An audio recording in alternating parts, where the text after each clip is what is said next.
Hello folks, this is Alex from the Timelapse Guy. In this video I'll talk about the new GoPro HERO 7 Black and its new features. I'll also compare it to the older GoPro HERO 5. Have fun!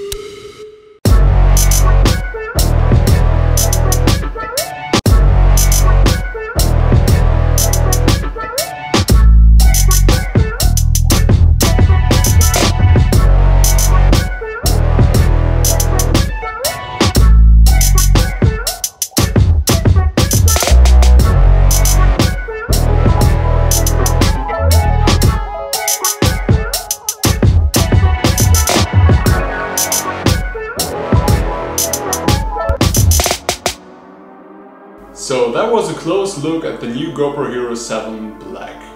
In this video I want to talk to you about the 5 most important features of the new GoPro HERO 7 and compare them to those of the GoPro HERO 5 Black. Not with those of the HERO 6 indeed, because about 1 year ago there was no point for me to upgrade from the HERO 5 to the HERO 6, because I think they had quite the similar features and similar quality, so I did not buy the HERO 6. With the HERO 7 however, GoPro released an action cam whose new cool features made an upgrade useful for me. The 5 biggest changes I want to talk about in this video are: the first thing is the new menu navigation. They changed everything and it's more smartphone-like and intuitive now.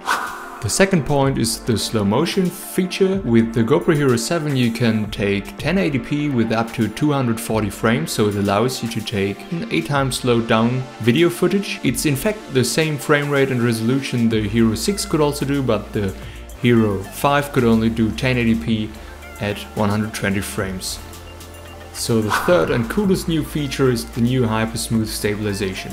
GoPro just created a software which stabilizes your 4K 60fps footage so that it looks like you were actually using a gimbal, and they also call it the gimbal killer. So I was super hyped for this feature and now I can show you the results. The new GoPro HERO 7 also uses this stabilization to create stunning hyperlapses just straight out of your hand, and they call this new feature Timewarp. And the last point is the time-lapse and night-lapse capabilities of the HERO 7, because after all my channel is not called the Timelapse Guy for nothing. So let's just start with the new menu navigation.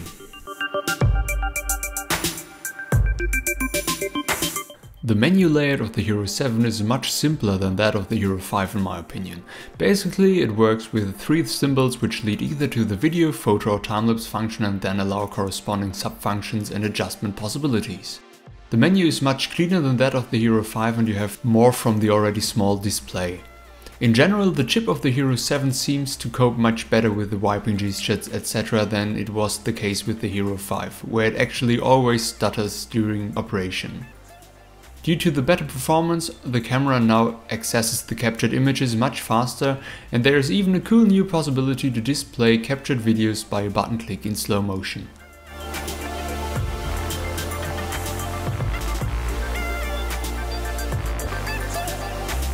I also like the new icon for the remaining memory on the SD card, which is based on the battery icon. Oh, and hey, upright is a thing now. Never film upright.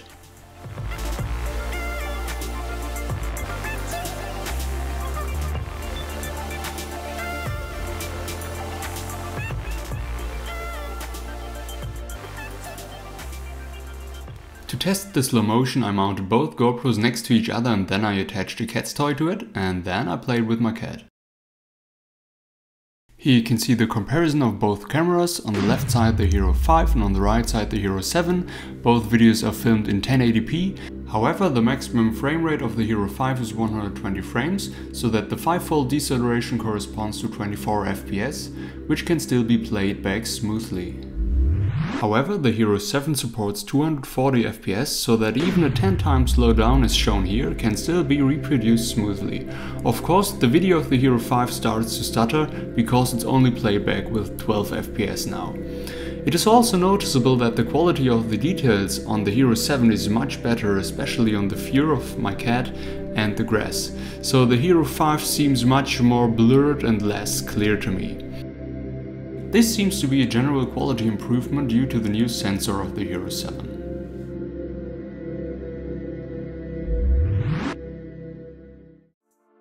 The new Hypersmooth Stabilization can best be described with one word: insane. The GoPro is able to stabilize the video even at 4K and 60 FPS with the software. The Hero 5 already had a stabilization which was better than nothing, but you couldn't use the hand-filmed videos because they were still very shaky and it didn't work at 4K, and with the Hero 6 it didn't change that much in my opinion. In this clip I wore both GoPros next to each other on the chest strap and then I rode a bike path through the woods. I think the picture speaks for themselves. Of course the Hero 7 can't do miracles and the really big wobblers are still in the video, but it's extremely good at taking out the small to medium wobbles. In my opinion, you can easily vlog or shoot a travel video with it without having to use a gimbal. It is also noticeable that the image is not so strongly cropped despite the software stabilization.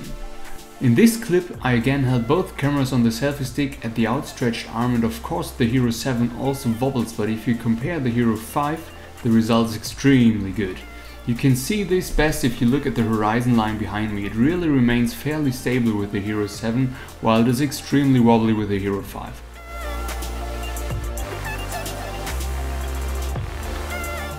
For the time warp function, the Hero 7 also used the new extremely good stabilization to film hyperlapses directly from the bare hand. And that works extremely well, like this video where I attached the GoPro to the front of the hood shows. In fact, you can't see any shaking at all. This actually works really well for hyperlapses of buildings, although I have to say that I don't think it's a real hyperlapse because not enough time goes by that you could talk about a time lapse. For that you would have to be extremely slow to achieve such an effect as I created with the Hero 5 on the tripod, as you can see here.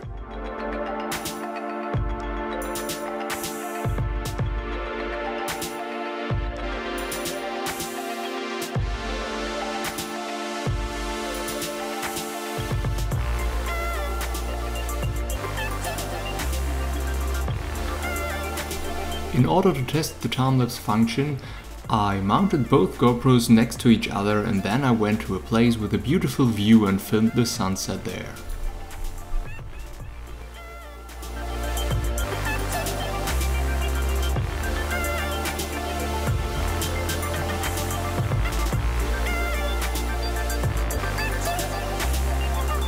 So here you can see the unedited raw footage of both cameras. On the top there's the Hero 5's video and on the bottom the Hero 7. On the right side you can see the settings. I used the time-lapse photo mode, an interval of 5 seconds, a wide field of view, RAW, Pro Tune, an ISO of 100 to 400, flat color, a low sharpness and a native white balance. So even in this 375% cropped in image I barely can see any difference from both cameras. So for me they look totally the same for the time-lapse photo mode. For the night-lapse function I basically used the same setup, but I charged both GoPros during that time to be able to film the whole night. For the night-lapse photo mode you can see a big difference between both cameras. I used an interval of 30 seconds, a wide field of view, RAW only for the Hero 7 because it wasn't available for the Hero 5, Pro Tune, ISO 800 for Hero 5 and 1600 which is new for Hero 7, a flat color, a low sharpness and a native white balance. The Hero 5's image is flickering all the time, I don't know why that happened, and as you can see it's way darker because of lower ISO, and I think there's way more noise in the Hero 5's image. So here is it again, the time-lapse and the night-lapse of the Hero 7, but this time with color grading.